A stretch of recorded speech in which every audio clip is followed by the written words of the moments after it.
कालवा रोड में मंगलम सिटी में कुछ भी विकास नहीं हुआ पिछले 20-22 सालों से। हम लोग जैसे लगातार आपको न्यूज़ दिखा रहे हैं, रोड के बारे में हमने पिछले साल भी दिखाए, 6 महीने पहले भी हमने दिखाए थे, किसी तरह का विकास कार्य नहीं हुआ। इसके चलते लोग बाग धरने प्रदर्शन पे बैठे, रूबरू उनसे जानकारी करवाते हैं कब से धरने प्रदर्शन बैठे और इनकी मांग क्या और किस तरह का विकास कार्य अब तक क्यों नहीं हुआ। सर, ये जो आप यहाँ पे धरने पे बैठे हो, कब से बैठे हैं? सर 20 दिन हो गए लगभग बैठे हैं। सर, क्या उद्देश्य और क्या मुद्दा रहता है आपका धरने के संबंधित?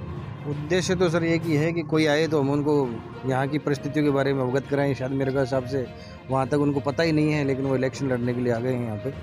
तो हमारा उद्देश्य इतना ही है कि वो देखे आके कि क्या है परिस्थिति यहाँ की। देखिए, मंगलम सिटी काफ़ी लंबी चौड़ी फिरी है और लगता है कि काफ़ी सारे वोटर्स होंगे, तो कितने यहाँ पे वोटर्स होंगे और अभी तक कोई संज्ञान क्यों नहीं ले रहे कोई भी राजनीतिक नेता? सर यहाँ पे लगभग 3000 से प्लस वोटर्स हैं जी। और संज्ञान लेने की बात तो ये है कि हमने आज तक बहुत सारे ज्ञापन भी दिए हैं, हर नेता के पास में गए हैं, जेडी तकात के पास में गए, लेकिन कोई सुनवाई है ही नहीं। ऐसा क्यों ले रहा है? ये क्या कालवा रोड के अंदर ये मंगलम सिटी आती है, अभी इतना विकास कार्य हो रखा है, काफ़ी सारी बिल्डिंगें बनी है, लेकिन आपकी जो रोडें टूटी हुई, पानी और बिजली की कई तरह की समस्या होती है। इसके चलते काफ़ी सारे नेता लोग मेन रोड से निकलते हैं मात्र 100-150 मीटर की दूरी पे, लेकिन अंदर तक क्यों नहीं? ऐसे क्या वजह हो सकती है आपके कॉलोनी से? सर ये तो वो नेता लोग ही बता सकते हैं जी। हम तो दुखी हैं तो इसलिए तो बैठे हैं यहाँ पे। हमारा तो कब तक बैठे रहोगे धरने पे? जब तक काम कार्य चालू नहीं होगा तब तक। तो विशेष क्या मांगे रहेगी? आप देखिए, इलेक्शन नज़दीक आ रहा है, 25 तारीख ज़्यादा दूर नहीं अब से, तो आप उन नेताओं को क्या संदेश देना चाहेंगे जो अब तक संज्ञान नहीं लिए? सर उनको यही संदेश देना चाहेंगे कि अगर वो यहाँ पे कार्य करवा सकते हैं तो ही यहाँ प्रवेश करें, अन्यथा ना करें। किस तरह का कार्य? विकास कार्य चाहते हैं जो भी यहाँ पे। देखिए, विकास कार्य में काफ़ी सारी चीज़ें आती हैं, तो मेन मुद्दे की मांग की बात कीजिए आप। मेन मुद्दे हमारे सड़क, बिजली और पानी ही है सर जी। ठीक है, हम अपनी किस्तें भरने के लिए उनको नहीं बोल रहे हैं, हमारे घर में राशन डालने के लिए उनको नहीं बोल रहे हैं। अच्छा। जो यहाँ की मूलभूत सुविधा है, रोड ऐसी टूटी पड़ी है, आए दिन एक्सीडेंट होते हैं जी। बरसात में पानी भर जाता है, ठीक है, कोई सही तरीके से चल नहीं सकता। अगर यहाँ पे आप मेडिकल चेकअप कराओगे ना, आधों के ज़्यादा तो अस्थमा वगैरह मिल जाएगा आपको। अच्छा। और आधे से ज़्यादा लोगों के स्लिप डिस्क की जो प्रॉब्लम है वो यहाँ की रोडों की वजह से। तो हर प्रकार से आदमी सर्वाइव भी कर रहा है यहाँ पे, मतलब कि ज़िंदगी जी रहा है, लेकिन वो जीने का कोई मतलब नहीं है। चलिए, धन्यवाद। देखिए, यहाँ पे और भी बैठे हैं। सर, क्या कहना चाहेंगे आप? धरना प्रदर्शन पे बैठे हो। विकास की दरकार है जी। नेता लोग कोई ध्यान नहीं देते हैं। अब वोट का टाइम आया तो सारे वोट मांगने के लिए आ जाएंगे। देखिए, कालवा रोड मात्र मैंने जैसे आपको कहा था 100-150 मीटर की दूरी पे यहाँ से सभी नेता निकलते, चाहे वो बीजेपी के, कांग्रेस हो, निर्दलीय हो, लेकिन वो इसके अंदर आके क्या इस तरह से वो लोग कोई आपका संज्ञान क्यों नहीं लेता इस कॉलोनी का? क्या उनको वोट की ज़रूरत नहीं या क्या नहीं? या आप लोग की तरफ से कुछ अलग से उनको मैसेज नहीं जाता है या उन तक संज्ञान नहीं है? हमारी तरफ से तो खूब मैसेज गया हुआ है जी। कितनी बार हम लोगों ने ज्ञापन भी दिए इन नेताओं को, लेकिन आज तक कोई सुनवाई नहीं हुई है। अभी तक कोई सुनवाई।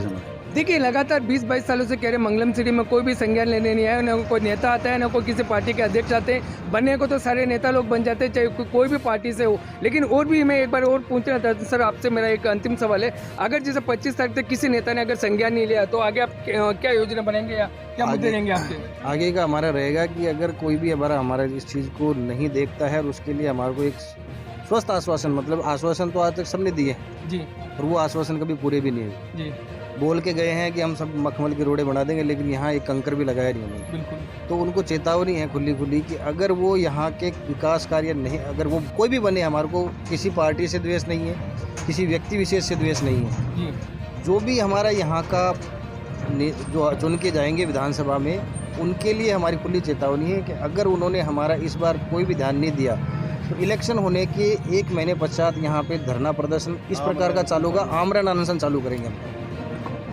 जनता इतनी दुखी है कि अब भूख हड़ताल में बैठने के लिए तैयार है। चलिए, अच्छी बात बताइए, आपने भूख हड़ताल तक पहुँच चुके आप लोग। सर, क्या कह रहे थे आप? थोड़ा नज़दीक आइए आप। सर, मैं एडवोकेट विजय शर्मा, राजस्थान उच्च न्यायालय से यहाँ मंगलम सिटी, कालवा रोड, जयपुर में 5 साल से निवारक हूँ। यहाँ पे काफ़ी जनप्रतिनिधि जीत के गए हैं, बीजेपी के भी गए हैं, कांग्रेस के भी गए हैं, लेकिन आज तक इन्होंने कभी मंगलम की सूझबूझ नहीं ली।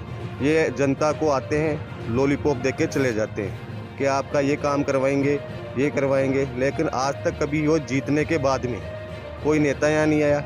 यहाँ के जनप्रतिनिधि ने अपने जेडीओ को भी ज्ञापन दिया है, यहाँ नगर निगम को भी ज्ञापन दिया है, यहाँ सरपंच को भी ज्ञापन दिया है, लेकिन यहाँ के नेता ऐसे हैं कि इस मंगलम सिटी की सूझबूझ लेते ही नहीं है, बिल्कुल भी नहीं लेते हैं। बस इनको वोट से मतलब है और आते हैं अपनी शक्ल दिखा के चले जाते हैं और जनता को एक लॉलीपॉप दे के चले जाते हैं कि हम ये कराएंगे, लेकिन जीतने के बाद में यहाँ कोई सूझबूझ भी नहीं लेता है।